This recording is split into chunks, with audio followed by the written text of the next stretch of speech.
Hey everyone, I'm joined by Professor Gad Saad, an evolutionary psychologist from Canada. Is that correct? You are in Canada, aren't you? I am Yeah, in Montreal, Canada, La Belle Province. excellent. So yeah, thanks for joining me, Gad. How Oh, are you thank you doing? so much for having me, Sargon. I'm doing great. First, I'd like to start by saying that I'm following your unbelievable exponential success with your YouTube channel. So continued success, buddy. Thank you. I have no idea where all of these people are coming from. In fact, if anyone could tell me where they're actually coming from, I'd love to know. Not If that you I'm not disappointed or if anything. I'm just curious. if you crack that mystery, maybe you could send some of them my way. Well, you probably they'll probably be interested in checking out what you have to say. Since you mentioned it, Gad Saad, he has a YouTube channel which I've linked in the description. So if you want to check him out, then feel free. Right, so I guess we better start with the obvious, really, haven't we? Trump. Well, I should begin by saying that since you represent the white Nazi patriarchy and I'm a Lebanese brown Arab Jew, I'm feeling very, very so afraid right now, because any minute now I feel that the Nazi Trump squads are going to come after me. So if you see me being whisked away, you'll know that that was the last appearance I've ever had. Are you literally shaking? I'm shaking. I'm afraid. I'm hurt. The threats from Trump are nothing like the escape from execution that we faced in Lebanon. This is the real threat that we should be worried about. Exactly. The liberal democracy is electing someone that people don't like is the real threat. Right. Right. So what do you make of well, let's just go for the whole election cycle this time, sort of. I mean, let's start from when Trump sort of declared himself as a candidate. So I thought, look, I didn't know much about him other than whatever everybody had seen, sort of the usual stuff that people were familiar with. But very early I realized, and I've predicted it both privately and publicly, that one of the things that Trump represents, and I've used here an analogy with the philosopher of science, Thomas Kuhn, who, when he described scientific paradigm shifts, he talked about there needs to be sort of a trashing of the old paradigm for a new discontinuous paradigm to arise, right? And so I view Trump as exactly that discontinuous innovation, but not in the scientific realm, but in the political realm, in that he was not coming from the establishment. Of course, Clinton was the embodiment of the incestuous establishment. Yeah. And so from that perspective, I saw him as someone who could certainly shake things up. And of course, as somebody who rails against, political correctness and sort of the castrated class and so on. I love that. The castrated class is one of Gad's phrases, and that's, who he's talking about when he says that. Yes. Incidentally, there was a guy who used to be a fan who is actually quite he holds an important position as a deputy director of an important think tank. Who was a fan, but then, of course, when Clinton lost, he was a Clinton supporter. He then tweeted to me that he was very offended by my use of the term castrato, and that it was very unbecoming of a tenured professor to use such a word. Of course, he only understood the meaning of that word after he went to check out his thesaurus and his dictionary, but apparently he was unhappy with my use. And of course, my rebuttal to him right here in front of you is that he represents the castrated class. Yeah. So yeah, where to even begin with this, isn't it? I totally agree that there does inevitably, whenever there's a paradigm shift in politics, and not just in politics, but just I don't even have to sort of like popular culture almost. There is but like a popular conception. There is always like this kind of iconoclasm where the remnants of the old order that failed the people who are currently having their cultural revolt tear it down, and this is something you see like many times throughout history, like with Akhenaten when he was overthrown, the Egyptian pharaoh. When he was overthrown, they erased his name from monuments, and the Byzantine iconoclasts tearing down the icons and things like this. And even the early Christians, can I pronounce him the correct way for you so that you get the whole? Yes. Nebuchadnezzar. Oh, I love it. I love it. Because I have a very dull English tongue. I can't pronounce anything.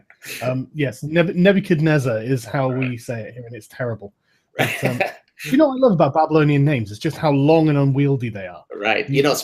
I'm sorry, go ahead. No, go ahead. I was going to say that, speaking of that region, Mesopotamia, and and then we'll come back to Trump. Of course, the conversation will grow organically, as they say. Yeah. In my first book, The Evolutionary Basis of Consumption, in chapter 1, I actually do a content analysis of Hammurabi's code.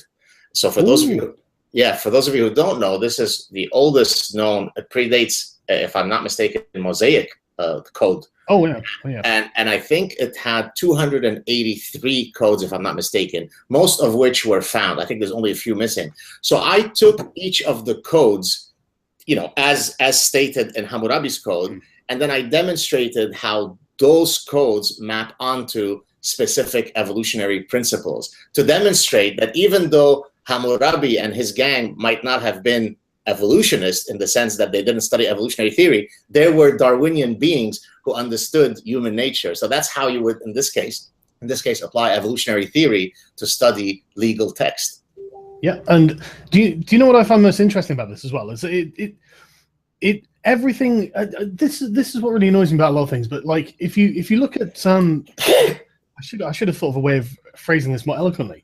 But everything happens for a fucking reason. They have a reason to do these things. And what I love about Hammurabi's code is everyone is actually its relationship to Islam, which is not much, obviously. But everyone always says, "Oh, Muhammad was such a reformer," and it's a yes. Muhammad introduced Hammurabi's code to 7th century Arabia about 2,500 years later. That's how backwards 7th century Arabia was. So it's like, I don't mean to just bring up Islam and dump on it or anything, but it's just one of these things where it's like, look, if you can't call Islam like modern and progressive when it's just caught up with Hammurabi. The eye for the eye thing, that's quite retrograde in my opinion. Anyway. Speaking of Islam and so on, yesterday I posted a sad truth clip, and I had earlier posted the comments on my social portals where I was referring to sort of the moral degeneracy of the faux liberals. And the example that I gave is, when you just can, if you have eyes and you see the endless, near daily global mayhem committed across the 4 corners of the world by one ideology, we don't know it, redacted. None of my bien-pensant, quote, liberal friends ever weigh in on anything, right? Never, ever, ever, right? Racist. But they heard that a guy who knows someone who knew a janitor whose cousin had seen a woman say that there were 3 white guys in a pickup truck hurl a insult at a Mexican gentleman passing by, which of course is regrettable and obnoxious. There they get up and they are outraged. They cannot believe the new dawn of the genocidal Holocaust that Donald Trump is mushering in. But they're perfectly silent and tolerant and respectful of the genocidal mayhem that happens across the 4 corners of the world. I just like to point out, Gad, that's their culture and that's how they do things. I agree. You're wrong to criticize it. I agree. It's racist. I get it. So it's tragic. I really do hate this sign of moral relativism, where it's like, well, we're not going to judge them, even though we would judge them if it was a white person doing it.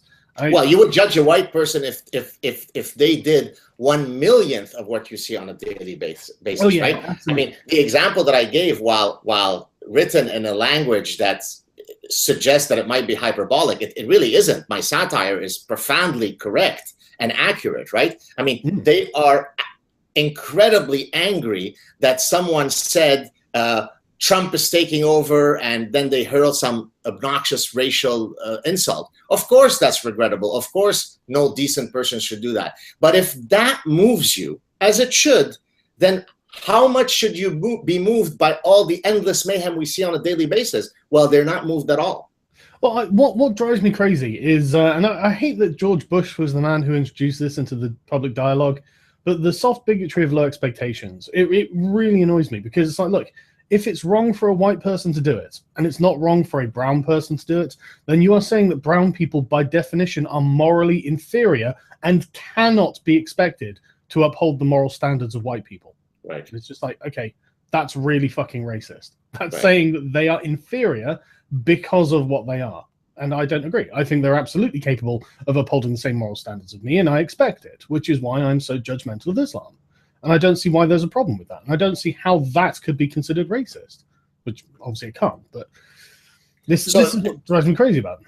So to continue with sort of the false equivalences and moral degeneracy of the castrated liberals, full liberals. I love that term so much. Yeah, by the way, it's the full term is the ostrich castrati brigade. So if you want the full thing, right? But in any case, some people started tweeting to me and sending me messages saying, but aren't you now afraid of the appointment of Steve Bannon? Now, I had no idea who Steve Bannon was. So then people said, well, he's a vile anti-Semite. Aren't you afraid, right? So I said, gee, let me just do a very quick cursory search. So admittedly, this is something that I did maybe an hour before you and I got on the show. So I did a very cursory search to understand what they meant by anti-Semitic. I mean, I figured that he probably has set up gas chamber camps, and they're already starting to bring in the trains with the Jews. Or at least he's advocating for it. Or he's advocating for it. Or at least he's got solid plans drawn up to gas the Jews. Exactly. In which case, I need to find a way to move my family to Argentina because he's coming for us in Canada. And so I decided to do a cursory search, and it turns out, and admittedly, maybe there's more stuff that I haven't seen, but I saw a report that said that in some divorce deposition, his wife had claimed that he had made some, unsavory statements, such as, I don't want our daughter to attend this school. It has a lot of whiny Jewish girls. Okay. Again, unfortunate stereotype. I'm Jewish. I'm not happy that he said this, but guess what? First of all, I'll learn to love again, and it's okay. I've heard worse hurled at me, like, we're going to behead you, Jew, yes. Right? But in any case, so that all the faux liberals wrote to me as a manifestation of, you see, you are somebody who was somehow supporting Donald Trump, and look who he appoints, an anti-Semite. Aren't you now afraid? Now, on the other hand, so let's hold that thought for a second. On the other hand, when somebody, such as myself, says, hey, you know what? Bringing in millions of people who come from a culture and a religious background that condones, supports, acts on genocidal hatred of the Jews, now that's racist. So I shouldn't be potentially minimally afraid of millions of people coming to the West, where 95 to 99% of them hold unbelievable hatred to the Jews. That should be ignored. But Steve Bannon saying that he doesn't want his daughter to attend the school with whiny Jewish girls should send me off to the bunker in fear. I mean, it's breathtaking that you could be so delusional in your thinking. What annoys me about that as well is that that's not necessarily anti-Semitic. I mean, it might be stereotypical, but it's not necessarily like an insult against Jewish people. I mean, there is the stereotype of like the nasally, overbearing Jewish mother, isn't there? No, there's actually an acronym, right? There's the acronym, you may or may not know it in Britain. It's called JAP, which refers to Jewish American Princess, right? The Jewish American Princess. You don't know this term? Well, we don't have that over here, thankfully.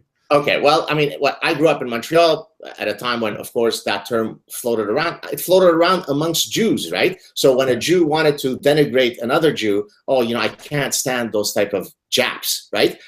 So Jews used it against other Jews, and yet we didn't all hide to hide from the trains that were going to deport us to Auschwitz. So, I mean, get a grip. Stop being intellectually dishonest. And again, people mistake. When I take these positions, I'm strictly driven by my outrage at hypocrisy, at intellectual dishonesty. That's what drives me every morning. I don't care about Donald Trump. I don't have posters of Donald Trump that my wife and I look at as a mechanism of foreplay. Okay, I simply you like all that colorful language, right? I simply speak the truth as I see it, and I'm simply outraged because I am so in touch. With the castrated class, because I navigate. You have to exactly. I navigate in that world. It upsets me. Just be honest. Just grow a pair and speak truthfully to the issues. There were problems with Donald Trump. There were many problems with Hillary Clinton. and then we could discuss how we could navigate through this very difficult, complex decision. But the way that everything was, portrayed is that Hillary Clinton was just this wonderful hero who supported women's rights, and Donald Trump was this racist, sexist, gang rape enabler, rape culture enabler. I mean, it's just grotesque. If it weren't being done by academics, you would commit these people to a psychiatric institute for paranoid schizophrenia. Oh, the media is just as bad. In fact, embarrassingly so. The idea that, oh my God, the media's defense of Hillary Clinton after leak after leak after leak, that was just increasingly condemning. It was just like increasingly damning. It's just like, what are you doing? You sound like just a propaganda outlet. You're just propagandists. And this is what the New York Times has come back and said, where we're going to rededicate ourselves to factual reporting. It's like, look, no one believes you, but don't you think that there's something you need to say since you've got to this point? I think a big fat apology might be really useful, because you took advantage of people's trust to be a propagandist for a political candidate. That's not acceptable from the media. Nothing will change. I guarantee you. The only thing. No, they won't change. They won't. Right. I mean, and I don't mean to give you and other guys on YouTube credit that you don't truly deserve, because you really do deserve it. You and all the guys on YouTube that are, that have these huge followings, whether it be, the Nazi Paul Joseph Watson. Oh yeah, he's a Nazi, yeah. And the Nazi Steven Crowder, yeah. And all these guys, right, who don't come from the academic bien pensant class. These guys have followings that can rival that of CNN, right? And they can put out stuff that is as influential. So I think the future forward for consumers of information, and of course the media class is panicking about this, is that it's difficult to control the narrative at this point, right? Because you could tune into Sad Truth or to Sargon of Akkad and get a perspective that's quite different from the one that you hear from Rachel Maddow, which, by the way, I have a theory. I have a theory that I've never seen Rachel Maddow and Chris Hayes in the same room at the same time. So I think they're the same person. Let me just check to see who Chris Hayes is. Just an intuitive theory, but I leave it for people to establish that. Chris Hayes? I agree with you. I can't imagine that. Wow, that's uncanny. There you go. Therein lies the issue. So are you familiar with some of you may have heard this already. I discussed it with my chat with Jordan Peterson. My theory about the male social justice warriors and the sneaky fucker strategy. I haven't heard it, but I think I know where you're going with it, because I've watched animal documentaries. There you go. Should I mention it to those, or do you want to take a crack at it? Go ahead, please. So the sneaky fucker strategy is basically a mating strategy that is found in several species, whereby you typically have a phenotype is the physical manifestation of a genotype, right? So it's just how morphologically you look. So, for example, a male of a certain fish species, the typical phenotype will be sort of this dominant male who hangs out and is very territorial to not allow any other males to come in to try to fertilize, the eggs of the females that are behind him. Well, there's this other phenotype of a male within that species that takes on the morphological features of a female. So when he appears next to this big dominant male, the male quickly looks at him and says, "Oh yeah, you're a female, please enter." And of course, then he enters behind the defensive walls, and then he has at it with the females, and hence it's a sneaky fucker strategy. And you think that's what the castrati are doing? Exactly, right. It's exactly what you see in movies with the really gentle guy who's the friend who really has no hope of ever mating with the girl, but who's so sensitive, who cries at the Bridget Jones movie with her, and who goes into a fetal position, who listens to Taylor Swift. It's usually not Navy SEALs who hold those particular castrated positions, right? And so really, I can hardly believe that. I would have thought these guys would have been storming beaches. So I actually think there's a real study to be done, and I'm going to pitch it to one of my graduate students. The idea being that not only are there psychological traits, so this is my hypothesis, not only are there psychological traits that can predict whether you are a male social justice warrior or not, but I actually think that there are morphological features. In other words, I could look at a set of men and predict at above chance level whether that man is a male social justice warrior or not. So we'll see if it pans out. Well, I mean, there's certainly cultural signals that they send. I mean, that it's no coincidence that they've all got dyed hair and problem glasses for the women. You know, it's no coincidence. For them, it's a fashion, without a doubt. And the sort of skinny guy with, again, glasses and a scrubby beard, I think that's, again, no coincidence. Have you seen my social justice warrior sad truth, where I don a red wig and safety pins, and I do a fish mouth? Oh, come on, man! Why aren't you catching up on my clips? That's disrespectful to the Godfather. It is, but I have had a huge amount of political science to read up on recently, and I've just finished Locke's Second Treatise. I've done Hobbes. I've done Machiavelli, Aristotle, Plato, Socrates. Well, not Socrates, but all Plato's white, racist, sexist men. Yeah, incidentally, yeah, all horrifically white people. They've been disgusting. But I have started on Thomas Sowell, so I'm just sort of trying to diversify what I've been reading. I love Thomas Sowell. He's a genius. I love him. As a matter of fact, I tried to get him on the show. If you ever get him on your show before I can get him on mine, you're dead to me. Honestly, I would definitely recommend. In fact, on that note, I want you to get Jordan Peterson to contact me. I really do, because I have to talk to this man. Yes, he's wonderful. Yes, he absolutely is, and he understands the psychology of the social justice warriors, and that's what I want. Yeah, so he had reached out to me when the whole stuff started happening. I didn't know who he was. This is the start of the thing, and then of course right away I sort of became familiar with this case, and I said, of course, please come on my show. Yeah. And we've communicated a few times since. And then I mentioned during our chat, which I'd like to kind of mention again here, that I'm hoping to hold a Freedom Summit at my university, probably in May, which is quite good in terms of scheduling, because I'll be on sabbatical, so it'll give me a bit more time to sort of organize all the logistics, where I would bring in people who are at the forefront of fighting for freedom of speech and freedom of thought and so on, many of whom are academics. So whether it be someone like the wonderful Jordan Peterson, or I don't know if you know Janice Famiengo. Yeah, exactly. So she's also been on my show, and others. I mean, I want to sort of try to identify people who are fighting those battles in many different areas. So it's not only about anti-Islam stuff, right? So that so for example, Greg Lukianoff, I don't know if you know him. I'd like to invite him. He's the president of FIRE. I don't know. Are you familiar with that organization?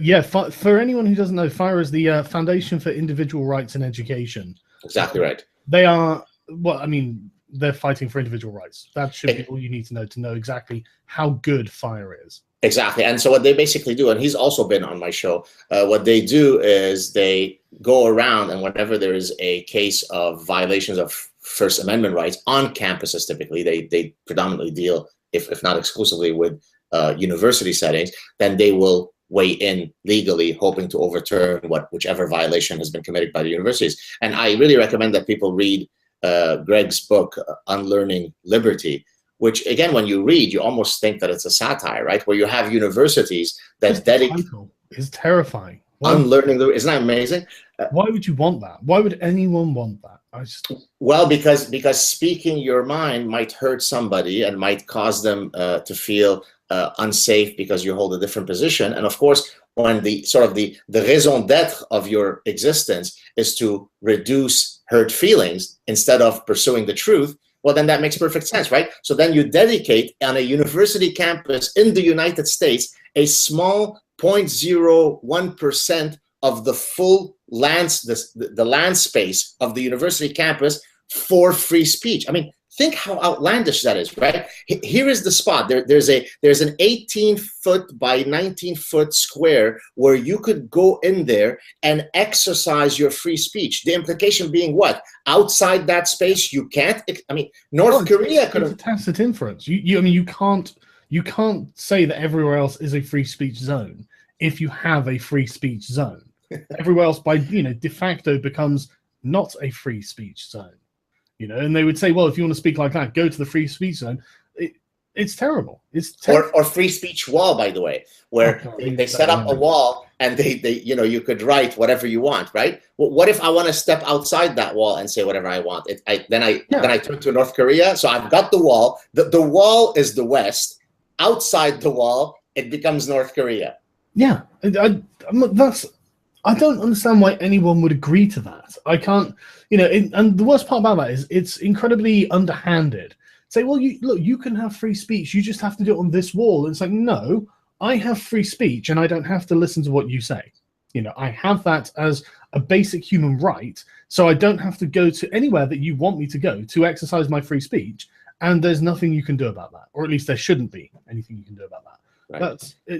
Honestly, that's the sort of thing that really gets my blood boiling. It really annoys me.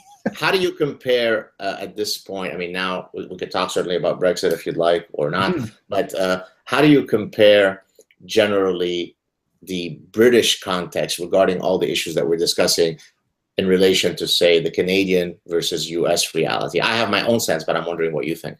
So in what way specifically do you mean? So in the sense of the castrated class, in the sense of don't hurt people's feelings, in the sense of protect the brown people who might otherwise adhere to a violent ideology. I mean, the whole packet of the ostrich castrati brigade. Are there a greater number of them walking around the streets of London, or do you think it's more of a problem in Canada or in the US? Yeah, the way things work in Britain is slightly different to the way it works in the US and Canada. I think you don't get rabid packs of social justice warriors baying at people. People tend to self-censor over here. They tend to. It's absolutely a sort of culture of self-censorship. It doesn't require someone else to browbeat you. People will do it to themselves. It's also very interesting on British TV programs. Again, you won't get someone who will just openly call you a racist, and when you do, that person is embarrassing. That person is obviously embarrassing themselves, because people. This is one thing that a lot of people don't understand about Britain is deeply liberal in a classical sense. The working class are totally liberal, and they don't even know that they're liberals. They wouldn't be able to tell you anything about political philosophy. But if you and the reason that they're totally liberal is because they're very sensitive to power and class, and it's this kind of sensitivity to class that makes them cling very firmly to their sort of right. We're all equal. We all get to say what we think, and nobody gets to prevent anyone else from doing things. These are the sort of three major points that the working class in Britain really cling to, because it prevents them from being oppressed.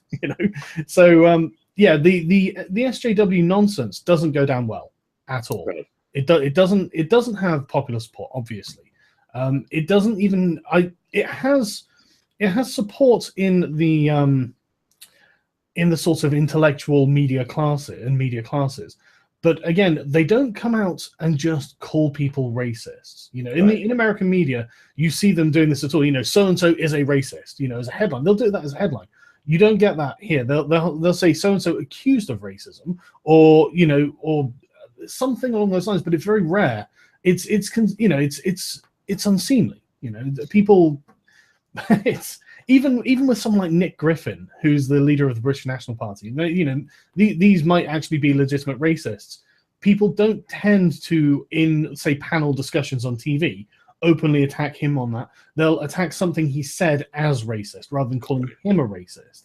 It's much more polite than American politics.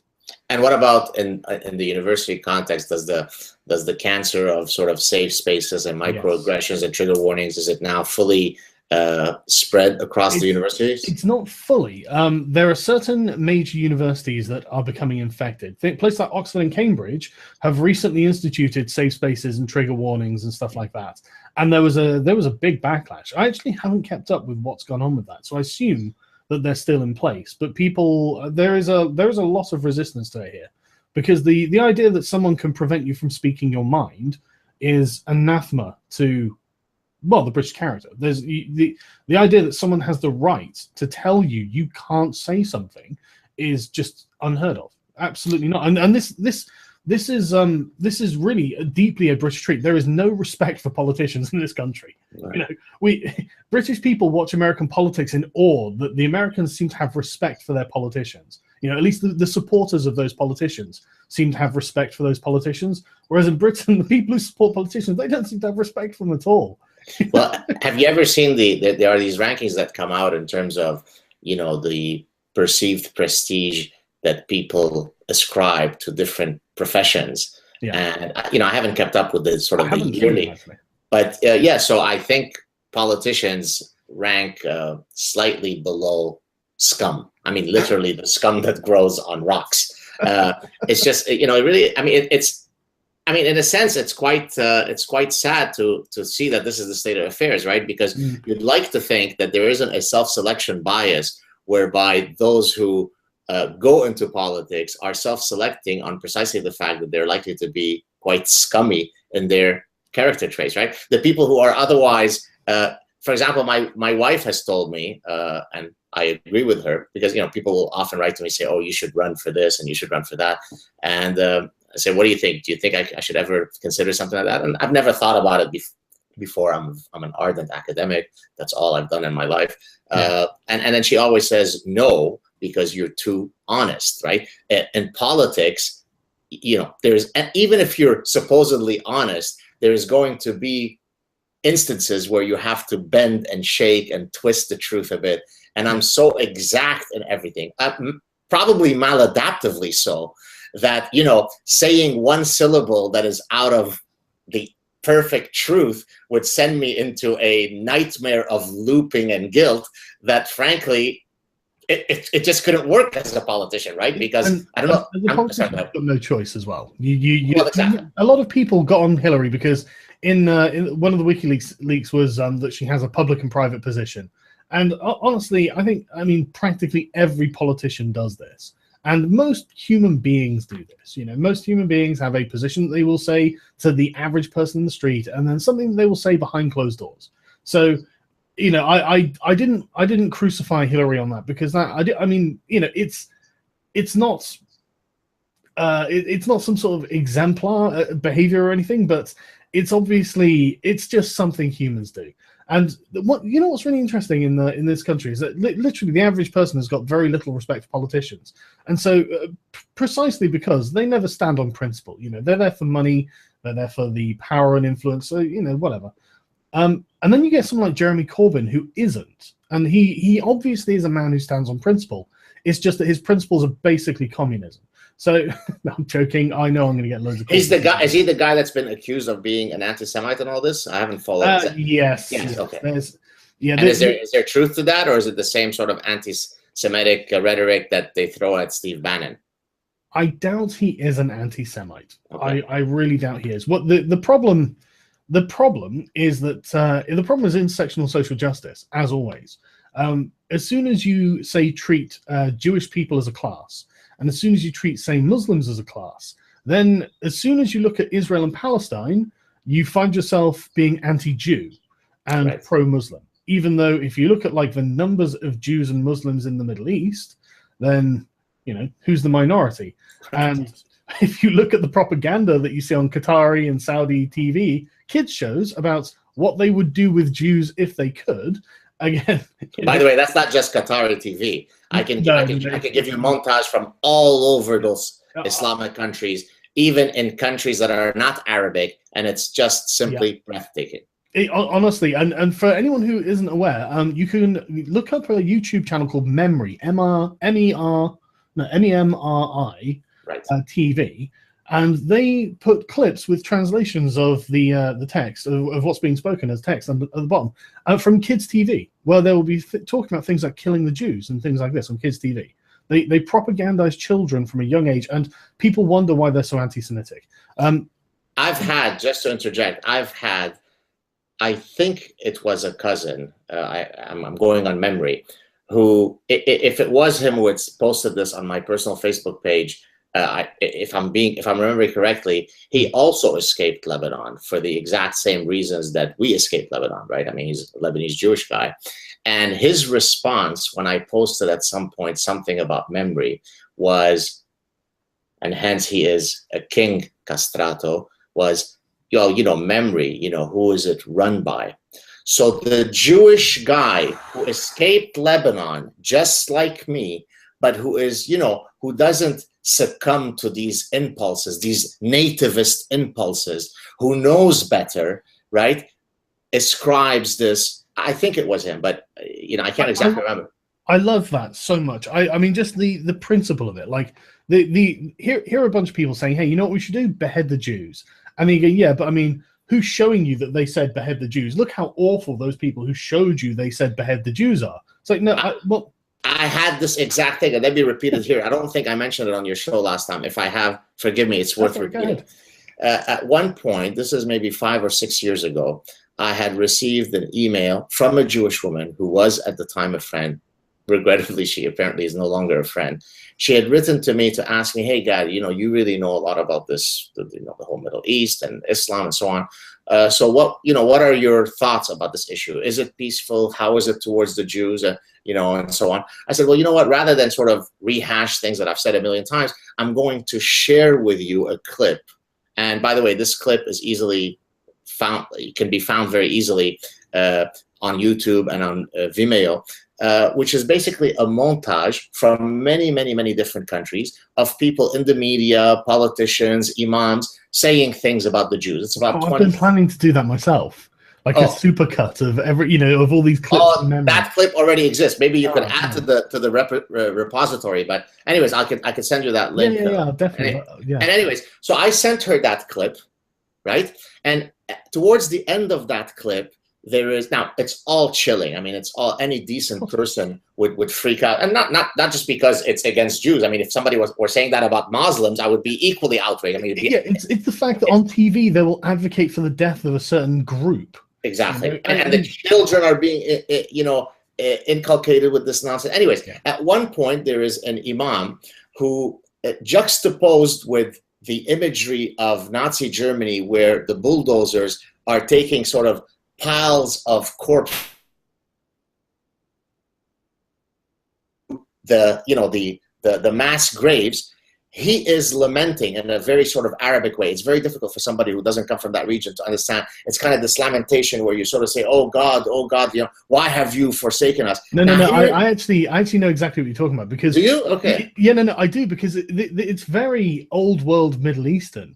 And exactly. It's not just very Middle Eastern, it's very old world, where people would like tear their clothes and like gnash the ground and things like this. Like, exactly. Full on, and it's so bizarre when you're reading historical texts and they're describing like an adult doing, well, it's almost like a temper tantrum. It's just like, it's the most bizarre thing in the world. But so I actually do. Yeah. Oh, good. I'm glad you do. And so what he was lamenting to God. Now, just imagine how diabolical that is, and then I'll get back to what my Jewish friends' response was. So he's lamenting to God, why, God, do you hate us so, the Muslims, when we are your people, and you give the pleasure and the honor of exterminating the Jews to the Nazis? Oh, God, why have you forsaken us? Why have you so hurt us that we don't get this thing, right? So it's a level of genocidal hate that's difficult to... I'll let you finish laughing. So I'm so sorry for laughing. It's such a ridiculous thing to say. So let's go on. Let's stay with me. So then I shared this with her. Go on. By the way, this woman, this Jewish woman, I think on one side of her grandparents, they had been victims in the Holocaust. So you would think that, person X in that rubble might be grandma, right? So you might think she might be connected to the horrifying tragedy. You know what her response to me was? And therein lies the cancer called faux liberalism. She says, how are you different in your extremism than them? So therefore, she asks me a question. I respond by simply sharing with her clips of genocidal hate like the world has never seen. My sharing that information was as extremist in my hate, right? Because I'm now condemning these poor people, was no different than their extremism. So when someone is so broken in their thinking, in their moral compass, that they can actually utter something like this. By the way, she then sent me an email shortly after asking me if it were safe for her kids, who at the time she was divorcing from her husband, or maybe had divorced, whether they should go to Tunisia on a vacation. And shortly thereafter, or whatever it is. Hey, don't worry about it. They're all very peaceful there. Please go ahead and take your kids to Tunisia. It's all lovely, right? I mean, I didn't say that, but the bottom line is it shows you how broken a person can become. They become parasitized. And just to, if I can continue with another analogy of mine, in one of my Sad Truth clips, I analogize political correctness with the spider wasp. And I don't know if you is this the wasp that eats tarantulas? Very good, very good. Look at you. I was going to say, look at you consuming all those National Geographic shows. I love them. So the spider wasp, for folks who may not be familiar, is much smaller than the spider that she ends up parasitizing. And what she basically does is she stings the much larger spider, so that the spider becomes a walking zombie, which she then takes to her burrow, lays her eggs on, and then her eggs will eat the spider in vivo, right? While the spider is alive, and the spider is fully parasitized by the original sting. It's truly heartbreaking to see how rough and cruel nature can be. I argue that political correctness is the spider wasp's sting, right? Because it takes otherwise people who should be clear thinking, who should have something called a survival instinct, who should not be happy if there's an ideology that hates everything about them that's coming for them, but it parasitizes them, it lulls them into being led to the burrow quietly until their final demise. That's what we have. And Trump's victory is a rejection of that spider's wasp. So you could hate Trump all you want. He's crass. He speaks like a simpleton. I'm the first guy to say this. But guess what? He is the antidote to the spider's wasp. And many people have said that's what we're going to go for, because we're not going to be stung. Now, this is very interesting, because I've had sort of fellow liberals, although I think faux liberals, as you say, is definitely the way to describe them. But I honestly, I think, being specific, they're progressives. You know, they value sort of mandatory equality rather than liberty.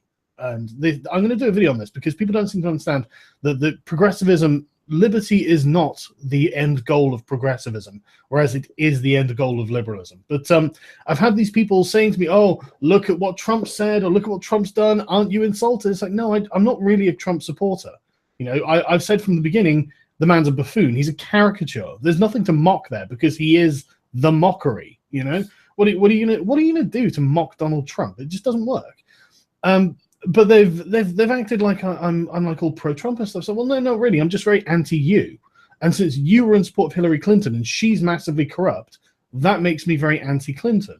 But you have to, and the way that they've been treating Trump's victory is like almost like their team has lost. You know, they're treating it very much like this has been defeat for their side. And it's like, okay, great. I'm glad you guys put it in that sort of paradigm and frame, because I think it's a defeat for your side as well. So we can accept that you lost. You know, you lost. Your ideology is a failure. Your political movement is a failure. You have lost wherever you've gone. So now you need to change. That's what they need to do. Now, do you think that one of the things that we're, I was gonna add to that. I was gonna ask whether you think that Trump, whether it be him serving for 4 or 8 years, will be able to sufficiently change the zeitgeist of the culture so that this backlash will be a permanent one, or whether it was just a bleep in the ultimate victory of the spider wasp.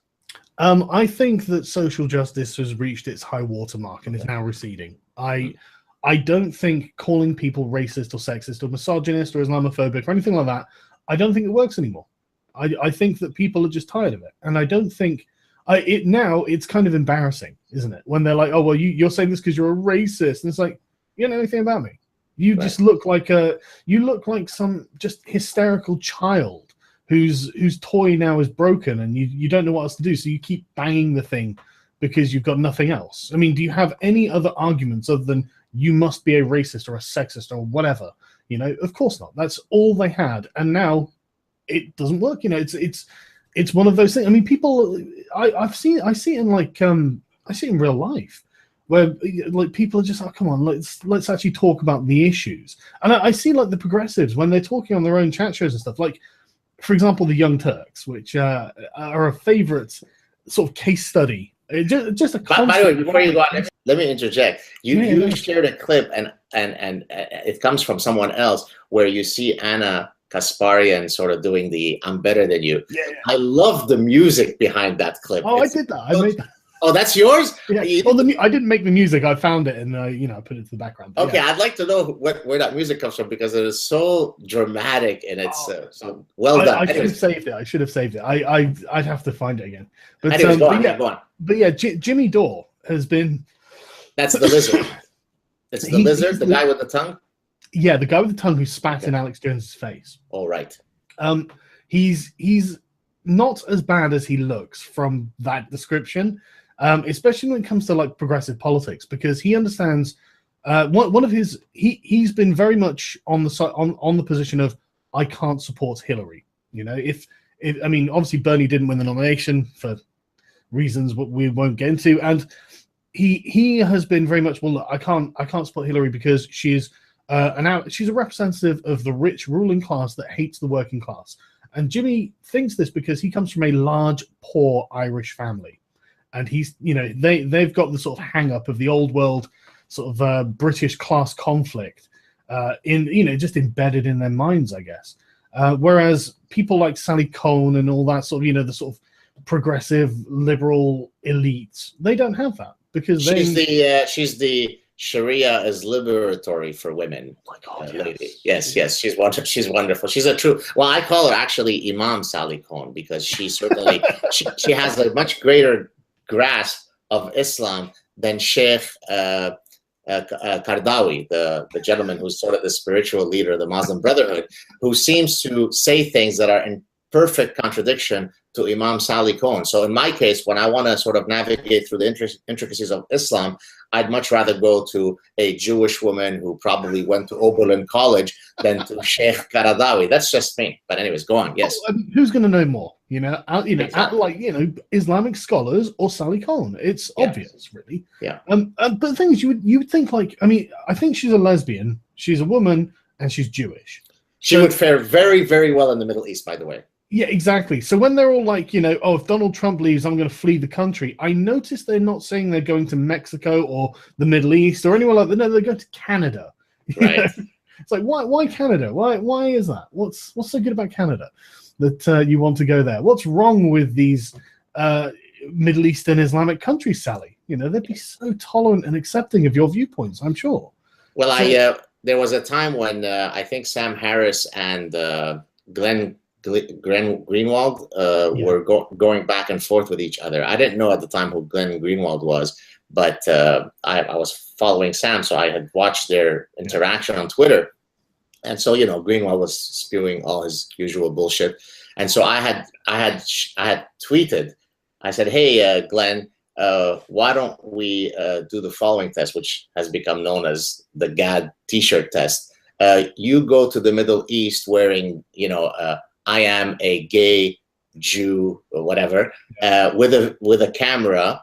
I will pay for and then you report back to us. Of course, I'll crowdfund that. My God, we can make this happen. Sally Cohn, if you're listening, baby, exactly, we can make it happen. If you think they're as tolerant as you say, then I will pay for you to go there. I swear, And I just can't understand this kind of like self-destructive streak. It's like these people are wildly intolerant. And one thing I think we really need to start doing is characterizing them as right-wingers. They're very conservative, in like highly conservative religious fundamentalists, and if you put it in those sort of terms, suddenly they're not Muslims, they're not like, the Muslims who are terribly oppressed by the West. No, now they're right-wing Islamic fundamentalist religious nut jobs who are homophobic, fucking, anti-Semitic. They are all of the things that they will criticize the American sort of evangelical right for being. But on steroids, they're way Or worse. the Westboro Baptist Church with Yeah. its army of 35 people or whatever the number is, Yeah. they're really the guys that we should be focused on. Yeah. They're the ones who are a threat to Western civilization. Exactly. And I really think we have to start emphasizing this with these people. So look, right, how do you feel about the Westboro Baptist Church? Right now, imagine if they were given control of a country, and that country was, well, any country in the Middle East with Sharia law, basically. How do you feel about them now? And surely they would be like, well, actually, okay, this is a terrible thing. How do you feel about the supporters? Well, they must be terrible people. How do you feel about okay, let's accept that, and let's accept that that brown people can be bad people too.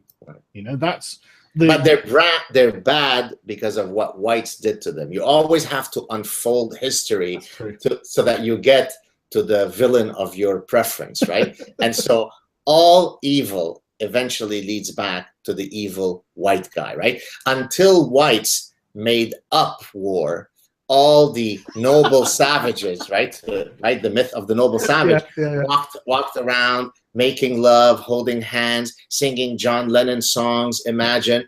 And then the white guy came along, corrupted them, because we have absolutely no historical, anthropological, archaeological records that show that people have been violent since time immemorial. It's not as though we have all that scientific evidence. Rather, what anthropologists of peace, I think this is a term from Steven Pinker's book, The Blank Slate, 2002, the anthropologists of peace were actual professional anthropologists who concocted this just breathtaking narrative that, the noble savage is, and actually I've analogized this with the refugees, right? What the narrative of the castrated faux liberals is that the refugees are really the noble, quote, savage in the right sense, right? They're wonderful. They walk around, they invite you for hummus and tabbouleh. You could come in for shish tawouk. They all hug you. There is wonderful Bedouin hospitality. They're all wonderful. To the extent that there is any violence, it's probably due to American foreign policy, Zionist occupation. Otherwise, there's absolutely no evidence that any of these people have ever done anything wrong.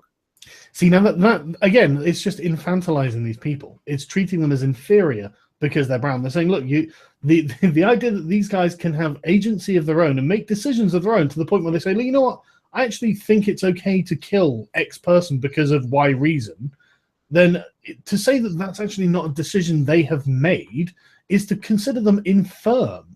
It's to say that these people aren't like in full control of their own faculties. They're not intelligent enough to be able to do this. And why are you saying that? Well, I'm saying that because they're brown. I just can't get over how racist it is. It's just, if I was a person from the Middle East, I would hate the people telling me that I wasn't making my own decisions. I would hate them more than anything. Like, no, I know why I think this.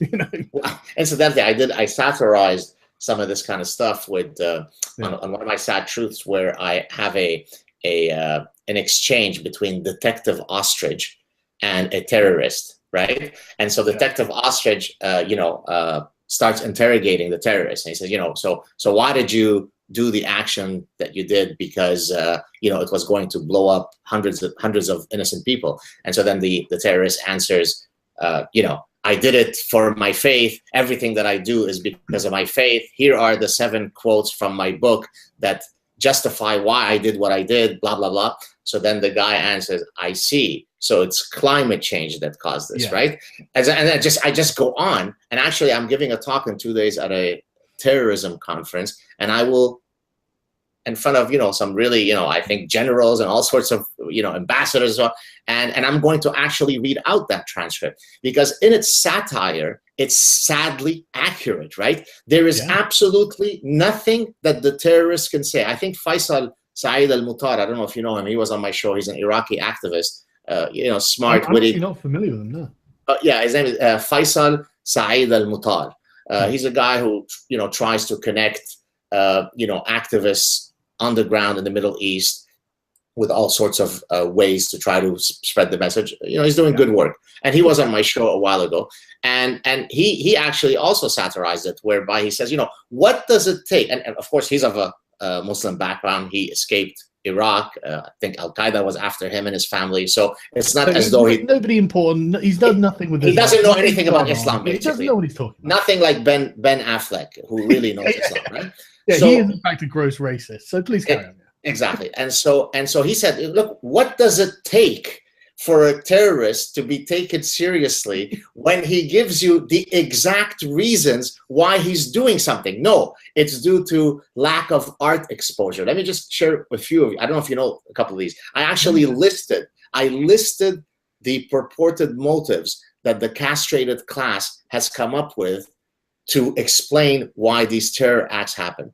For example, the California one, what was it called, with the couple, the Pakistani couple? San Bernardino. Yeah, no, I know the one. San Bernardino.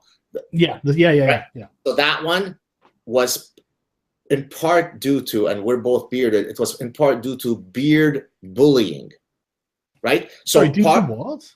Beard bullying. Beard? He was bullied for his beard because, you know, he's got a beard. So people were saying, oh, you're some terrorist with this beard. And so that's what compelled him to do what he did. Other people, there is a politician in Belgium who argued, a Jewish politician who argued, I think he's Jewish, who argued that some of the hotbed of violent extremism that's found in some of these neighborhoods like Molenbeek and so on, are due to, well, what do you expect when these guys grow up in these suburbs where they're never exposed to high art? And then he lists some, you know, Chagall and Picasso. I mean, and then you've got, of course, as if a lack of exposure to high art is causing terrorism.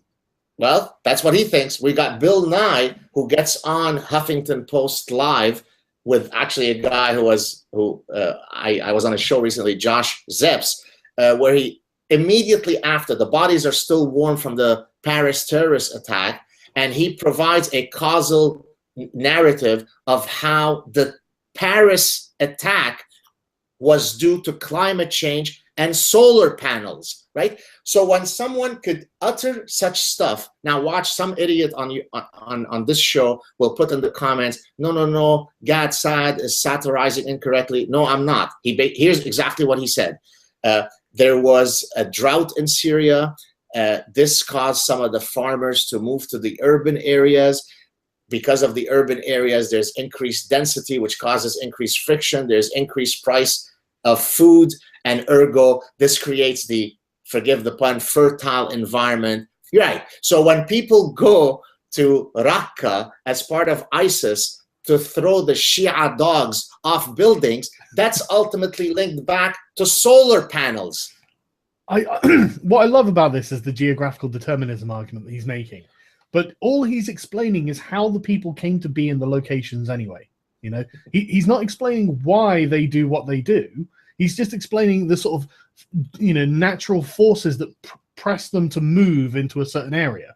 You know, nothing about that is in any way like a reason why you would have an animus against gay people or Jews or anything like this. You know, well, it basically says that life doesn't happen in a vacuum, right? I mean, ISIS was caused by oxygen, right? Because if you didn't have oxygen, you didn't have the right starting effects for ISIS to develop. No oxygen, no ISIS, right? No coming out of Africa from our ancestors, no ISIS. I blame those bastards Homo erectus for ISIS because without them, there'd be no such thing as ISIS, right? So it's a ridiculous thing, though, isn't it? I mean, why are we even like having this as a conversation that they have had? You know, like why is this even something that needs to be brought up? Because I mean, even if climate change is responsible, and I'm sure it might well be responsible for like making them need to move somewhere else.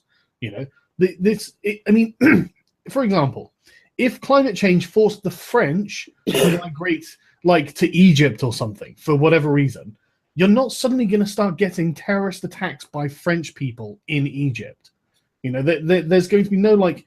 Now, one of the things I do wonder about this is I assume that most of the people that we're talking about are secular. As in the the castrated, the faux liberal class? Yeah, they're not religious people. I suspect. I doubt they've been raised in a religious way, or at least, if they were, it's something they've rejected. And honestly, I wonder if they just don't they simply don't understand that these sort of religious fundamentalists believe what they're saying, because it sounds like they think they are lying to us. And I don't think they are lying to us. I think they genuinely believe that God exists, that there is a heaven, and if they blow people up, they'll go there. And so it's just like, look, if people believe that, we there's no reason to doubt that. I mean, you wouldn't make that up as a cover for something else. That's ridiculous. Well, so let me make a couple of points here. I think that the secular folks that you're speaking of are quasi-religious in the following sense. Rather than believing in a Abrahamic God and a theistic God, right? They've simply been parasitized by also a set of irrational beliefs. So in the exact same way that there is a cognitive mechanism that causes perfectly normal people to believe in insane narratives from the Bronze Age, right? Where you'd say, I mean, how could a clear thinking person believe in such nonsense, right? I mean, you could literally draw a perfect parallel in the structure of Santa Claus and God, right? I mean, they're the exact same God. I mean, the exact same narrative, right? If you're not good, he won't come. He's listening to you. He's watching over you. He'll give you toys or he won't, right? Translate that to God. God is always watching you if you do, right? So, but we grow out of believing in Santa Claus, right? I mean, you'd be looked upon badly if you believed in Santa Claus and you're 37, but we don't grow out of our belief in Big Daddy in the sky, right? So by the same token, by the same parasitization of the brain that happens with religion, those secular folks simply replace an Abrahamic religion by some other narrative that you simply adhere to no matter what, right? So now, for example, right? So Bill Nye now prays and self-flagellates on the altar of climate change, right? So if Sargon of Akkad gains weight, well, obviously it's due to climate change. If Sargon of Akkad loses weight, come on, Gav. This isn't because I eat too much. Exactly. Well, why do you eat too much? Because climate change has caused crop prices to go up or down. We'll concoct some bullshit story, right? So again, Occam's razor, right? What's the most parsimonious explanation? My feeling is that if climate change has anything to do with Syria, it really, really, really, really, really, really scores low on the percentage of variance that it explains for that phenomenon, right? There are other things that explain that phenomenon much better, and so we should stick with that. But he can't, because he knows that the big devil, the big Satan, is climate change. So any reality that he's exposed to has to fit with that. So in a sense, he is religious, not to an Abrahamic God, but to a quasi-secular ideology. I think if there's one thing that Trump's victory has shown as well, it's that these people definitely draw emotional sustenance from their beliefs, from their political beliefs. The tears from Hillary losing were just incredible. I couldn't believe it. I mean, like, who was the news anchor who was crying when trying to explain it? Trying to tell people what happened. And you see the loads of people, and they're so upset. And I'm just sat thinking, I mean, with Brexit, right? I wanted Brexit to happen on principle. I disagree that a body of people that I don't personally vote for should be able to propose laws that I will have to be governed by. That is a violation of the social contract, and I'm not going to stand for it. So I advocated against the EU. I expected to lose, and I expected to lose and just be like, right, okay, well, at least now we're having the argument, and I expected to carry on with the argument after losing. I wasn't upset that we were going to lose. I wasn't like emotionally distraught. I was annoyed, because there was something that I think legitimately wasn't being considered, but I wasn't upset. I wasn't about to cry about it. I wasn't thinking, God, I need to reevaluate my life. What am I doing? But these people, I mean, they seem shaken and like in almost, and like say, a religious way, like they've drawn sustenance, spiritual sustenance from the idea of social justice, the abstract concept of fighting for oppressed people and all this sort of thing. And it's just like, Christ, it really does have religious dimensions. Really. Let me add now a psychiatric pathological dimension to the conversation. Oh, Have you heard about my theory regarding what drives sort of the ethos of social justice warriors from a psychiatric perspective? Have you heard my Munchausen argument? I haven't. You know, go ahead. All right, here we go. Some people might have seen me because I did a recent clip on it and I discussed it in other settings. So if you've heard it, you'll hear it again now. So Munchausen disorder is something that I've actually published a scientific paper on in a medical journal. Munchausen syndrome is when an individual feigns a medical emergency to then garner sympathy and empathy and attention. Okay, and so that's one instantiation of that disorder. Munchausen syndrome by proxy, which is the actual psychiatric disorder that I had discussed in my paper, is when you have an individual who has someone under his or her care, like a pet, like an elderly person, but more often than not, a biological child. They harm the child, hence that's why it's by proxy. They harm the child so that then when they take him to the medical setting, then people say, oh my God, poor you, you have a sick child. And that ego stroke, that attention, that empathy, that sympathy is intoxicating. So typically it is a woman who does this. And interestingly enough, it's a biological mother who does this, right? So the most privileged relationship in nature, mother to her offspring, is now being damaged by this, grotesque pathological condition. And so I was trying to explain sort of what might explain this reality from an evolutionary perspective, given that it seems to be so maladaptive. And then so that's how I had originally familiarized myself with Munchausen syndrome. And then in seeing the social justice warriors and how they're constantly either identifying themselves as victims, right? If you went to Wellesley and you're a white girl who's the definition of privilege, then you're still victimized because you were cyberbullied by Sargon when he told you that your ideas were idiotic and therefore you are a victim and you do have rights, right? So you either become a victim through some narrative of victimology, or you defend the victim because you are outraged by social justice, and right? So, but whatever the case, I argue that social justice warriors are actually succumbing to collective Munchausen, right? They recognize the value, the inherent emotional gratification that is reaped from being a victim, and therefore I'm going to walk around all day screaming victimhood. And so now let's link it to the post-Trump reactions. Well, look at how they're all acting. They're crying, they're sucking their thumb, they're listening to Taylor Swift music, my boyfriend left me, I am such a victim, because that's all they've known. The only way by which their emotional system gets regulated is by constantly crying victimhood. And so therefore, that's what they do. They cry, right? You didn't do it and I didn't do it, because that's not how we get our emotional kicks. That's true. And you know what drives me crazy as well is I think you're absolutely right. I do. I mean, I've was it a film or something I watched years ago? It was something I'd watched where a mother had been poisoning their kid to keep them sick, and it was exactly this. It was Munchausen syndrome. To get the people coming around and go, oh, I'm so sorry for you that your child's ill, and then it must have been a film or something, because like the kid, I think, set up a camera and caught the mother, like, putting something in the food and stuff like that. And that is literally what social justice warriors are doing to minorities in the US, by telling them, no, look, you're being oppressed, you're being held down by the white man. The white supremacy is preventing you from doing things. It's a way of psychologically poisoning them. So they think, like, to give them sort of like a learned helplessness. Well, they're going, well, I can't do anything because the white man will stop me from doing it. It's like, look, you have a black president. If the white man's stopping people from doing things, he's not doing a very good job. You don't have a black president in a white supremacist society. You know what they'll answer?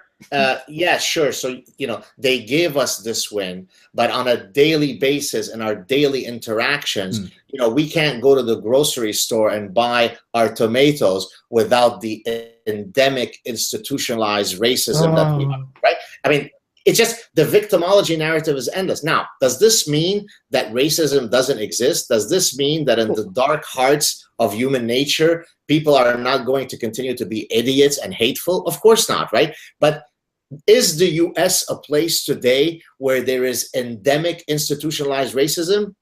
I would argue no. Yeah. Are there endless examples of individual instances of racism, not just by whites against blacks, by endless examples of the other way around? Yes, that's a manifestation of the darkness of the human spirit. It's not a manifestation of institutionalized racism, right? We got rid of institutionalized racism. Institutionalized racism was slavery. Institutionalized racism was apartheid, right? So, cut the bullshit. And that's why you see me animated, because what drives me, I don't have identity politics. My identity politics is I'm on the side of truth, at least as best as I can gauge it. Before being Jewish or Lebanese or Gad Saad, I am a fighter for the camp of the truth. That's my identity. And so what compels me forward in all of my engagements is to, as best as I can, speak honestly. And that, by the way, is perfectly antithetical to identity politics, because identity politics says when the truth comes against our ideology, then trump the truth. Forgive the pun, right? No, it's all right. It's all right. You're right, though. You're absolutely right. I mean, it's the truth is then something that has to be suppressed actively, and it becomes a moral good to suppress the truth, because then you're protecting these minorities, so you have to do it. Otherwise, they're going to get hurt by something they don't want to hear. It's like, look, I will never accept that it is a moral good to suppress the truth. Reality is reality, and you have to accept it. You can't build up an ideological framework to block reality out, which is what they did. I mean, I really think that's what they did in the presidential election, which is why they're all so shocked that Hillary lost. It's like, look, Hillary was an awful candidate. Everyone hated her. They hated you, and so you supporting her makes them hate her even more. But these people totally locked out of reality. But honestly, though, going back to the Munchausen syndrome thing, I really find it, I think it's some form of psychological abuse to tell people who aren't being oppressed that they are being oppressed. I mean, like, these people are going around their daily lives as usual, and then you have to persuade them that they're oppressed. I mean, if you're being oppressed, you don't have to be persuaded that you are being oppressed. You don't need to do a university course and figure out how intersectional systems work to then discover that you're actually being oppressed. If you're being oppressed, you will know it firsthand. You don't need someone to teach you it. I just find it. I think it's a form of abuse. I really do. And just to, I mean, again, to draw from my personal experience, right? I mean, and this is why it's very, very difficult for all of these degenerates to ever argue against me, because I can always cash in my unbeatable oppression cards, right? And so therefore I become a nightmare to all these people, because if they are sort of, espousing an oppression narrative while sipping lattes at Wellesley College, and then I come along with my narrative of what I went through in my life, then of course it shames them, right? And so the reality is that, we came from Lebanon, we came to Canada, we lost everything, we escaped execution, my parents were kidnapped in Lebanon. And just to interrupt that, who was doing it? Was it any kind of state policy? So, well, when the Civil War broke out, I mean, look, in Lebanon, it became increasingly more ominous to be Jewish, through the 20th century, right? And so by the time that we remained in Lebanon, we were sort of the last sort of small pocket of Jews that had remained in Lebanon. So much of my family, extended family, had already sort of read the writing on the wall, earlier, and had left Lebanon. So my family, my immediate family, had remained in Lebanon, and then the Civil War broke out. When the Civil War broke out, then it was an unbelievably brutal, I mean, just breathtakingly brutal war, where, if you were Jewish, there weren't going to be many roadblocks that you were going to clear. So one of the ways that you would end up being killed, I might have mentioned this on previous shows, is that when you were stopped at a roadblock, they would ask you in Arabic for your hawiyya. Hawiyya is your internal ID card, which is like a passport, but it's internal for the country, which says your name and your sort of so on. And it lists on it your religion. And it lists your religion because everything in the Middle East is viewed through the prism, the tribal prism of religion.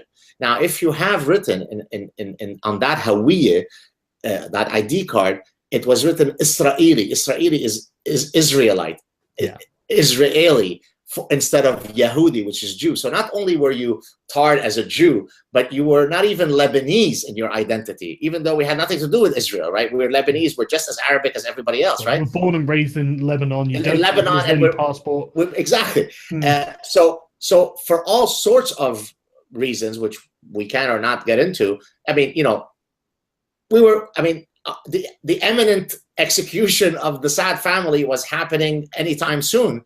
And there were other Jews. I mean, there was a Jewish family close to our house that was taken out and executed. There were, you know, there's all sorts of things happening. And so we had to leave, okay?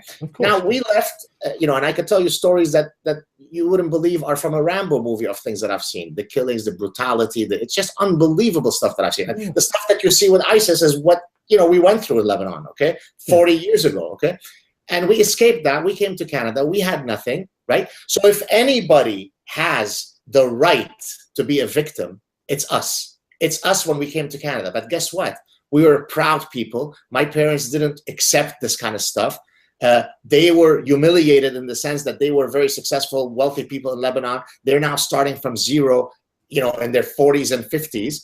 But yet we didn't scream victimology. We don't hold any ill will to random Muslims who had nothing to do with this. We don't have hatred to Palestinians who then occupied our house in a subsequent trip my parents found out in Lebanon, right? We moved on. We accepted it. We dusted ourselves from truly a reality that allows us to be the epitome of victims, because that's what we're taught, right? Be self-reliant. But not it's better than that. It's not just because you were taught it. It's because that is good for you. You know, exactly. That's done you the world of good. You know, you're an evolutionary professor, you know, an evolutionary psychologist, a professor at Montreal University. What good would have, like, you know, going, oh, I'm such a victim? That's not going to get you there. It's not going to get you anything. And you know, this is actually really interesting. So, like I said, I was reading Thomas Sowell, and I'm about halfway through Wealth, Power, and Politics at the moment. And I tell you, Sowell is just a genius. And I swear to God, he's making me into a conservative because what he's saying is true. But I'm not, so don't even start, internet. But basically, he points out that the data that they have suggests that Jewish people in, say, the beginning of the 20th century, when they fled to America, they were poor overall. They were, you know, poor from Eastern Europe, and they were substandard with their IQ. And over the sort of 100-year period, they just worked really hard. And so IQ levels rose, income levels rose. And it's just like, so you know, it's not some giant conspiracy. It's just they buckled down. They knuckled down and fucking got on with it. And let me give you. I'm sorry. Oh no, it's okay. Let me give you a great story that speaks to this. Yeah, please. So I've always known. I mean, I was always very talented in two things. I'm a two-trick pony. I was very, very good in football, soccer. And so the thinking was that I would become a professional soccer player. But then I always knew that eventually I would be an academic. I was very good at my studies, and I was very good as a sportsman, specifically as a soccer player. And then for all sorts of reasons, one of which was some very serious injuries, the soccer career ended early in my late teens, and then I continued in my academic career. My only regret in life is not having been able to fulfill my soccer aspirations to their full trajectory. But anyway, in any case, as I did my undergrad, then I did my MBA. At one point, I was then looking to pursue my PhD with the idea of course, becoming a professor. I have a brother who's in California, and who had suggested that I had been accepted so one of the places where I had been accepted for my PhD was at a California university. And when I went to visit them to decide whether I would attend there or not, I ended up going to Cornell. He said, look, why don't you come around and hang around my work? Maybe you might want to take a break from your studies, get a couple of years of work experience under your belt, post your MBA, and work with me. So now, hold the stuff for a second. I returned to Montreal, and so my mother takes me to the side, to the room, and says, you know, I'm hearing that, you know, you might not pursue your education. And I said, well, not really. I mean, I don't really have an interest in anything but academia. She goes, well, I just want to let you know that if you were to leave your studies, I mean, do you want people to remember you as somebody who dropped out of school? So in my mother's view, having already an MBA and stopping at that point would be a school dropout. Yeah, thanks, Mom. Okay, like I would be bringing shame to the family. Now, of course, I was set on doing my PhD. It's not as though I did, and I did a second master's and my PhD, and it's not as though I did that, to please my mom or my family, but it gives you a sense of the expectations, right? There's nothing magical in the water that Jews drink as part of their diabolical plot to rule the world, right? But if you are inculcated with this kind of love of learning, this kind of love for discussing ideas, that's why you get the great achievements of the Jews, the great verbal fluidity of the Jews, and so on. There's nothing magical, right? We're not diabolical. We simply take the right paths. And so... Well, one thing I find is very interesting, and again, this was, I think it was Sol again who was pointing this out, that there are certain groups that do very well and certain groups that don't do very well. And often the ones that don't do very well spend an awful lot of time fighting the system they've moved into. Whereas if you look, Jewish people don't. They just move into the system and accept it and then use the system to advance themselves as individuals. Whereas, for example, like any identitarian group, like Muslims and all that, they're busy fighting this. Like you will see in Britain, and I'm not kidding, thousands of burqa-clad Muslims and giant bearded idiots marching down the street, opposing democracy and Britain as an idea, as a concept. The country they've moved to as a concept. It's like, look, that is a waste of your energy. That is a total waste of your energy. Or you're not going to overthrow Britain and implement a British caliphate or something. You're in fact just going to engender hatred. You're wasting your time and you're creating barriers to yourself to advancing within this society. Whereas Jewish people, you wouldn't know that Britain has a lot of Jews in it, but you wouldn't know it because they don't sit there going, "Hey, I'm Jewish." Hey, talk to me because I'm Jewish. We have to talk about my Jewishness. They'll talk about the issues. They'll get educations. They'll get jobs. And it's just like, and so there was a TV program recently. It was, I can't remember what it's called, like Forbidden Knowledge or something, Forbidden Things. But basically, by the data, Jewish people are not only overrepresented in public positions and whatnot in the media, but they also earn, on average, much higher than the average British person. And it's true. It's absolutely true. And there's a good reason for it. It's because they do the work. It's not because there's like a conspiracy or anything like this. It's because they follow certain paths, exactly like you say, because these paths are open in an open and free society, and so they're pursuing them. Anyone can do this. They just have to have the resolve and capacity to be able to get to these end goals. Well, and it shows you what the proper narrative, the proper education. I don't mean in a formal sense, but education at home, right? Right, exactly. How that either endows you with infinite potentiality or it hinders you, it stops you, it castrates you, it lobotomizes you, right? So when guys like Larry Elder, do you know who that is? I've heard the name, but Larry Elder is a black gentleman who is a Trump supporter. Yes, he must be the unicorn. Who speaks a very empowering narrative for blacks, right? He's very much in line with Thomas Sowell. As a matter of fact, they're friends apparently. Larry Elder tells a story where one day he received a letter from Thomas Sowell saying, my wife and I always listened to your show, and subsequently they became friends. In my fantasies, I hope to receive such an email from Thomas Sowell that he's listening to the Saad truth, just because he's such a distinguished, lovely man, clear thinker, who was making these points 40 years ago against, they weren't called social justice warriors then. No, they were the same. Exactly. And so Larry Elder basically says, look, cut it out with this victimology narrative, right? And his sort of cause célèbre is, the missing fathers in black homes ultimately is related to many of the subsequent downstream ill effects that are found in the black community, right? Now, he can somewhat get away with it because he is a black gentleman. If you were to say it, well, then you must be the biggest KKK member, right? I did say it. I made a video saying... Oh, did you? Okay. Yeah, well, you should watch his work then, because he'll agree with you. Yeah, well, that's the thing. I actually did a video about it saying, look, I think that many of the black community's problems stem from fatherlessness. The degeneration of the nuclear family in black communities. And honestly, so many alt-right people saying, oh, you're just saying it's because they're poor. It's like, no, I didn't say that. I literally didn't say that. I think it's due to a lack of guidance. That's what I think it is. Well, we are a biparental species. I mean, biologically, we're classified as a biparental species. I mean, right? Exactly, and I don't think it's a coincidence that all of the healthy, well-adjusted, successful people that I know grew up in loving two-parent households, and all of the dysfunctional, unsuccessful, angry, bitter people I know have had significant family troubles. I don't think that's a coincidence. Incidentally, I've reached out to Larry, but I regrettably never heard from him, because there's actually an evolutionary explanation. So to link it back to sort of my scientific work as an evolutionary psychologist, this is not my work. I'm going to be describing someone else's work. His name is Bruce Ellis, a good friend of mine who's a very distinguished evolutionary psychologist.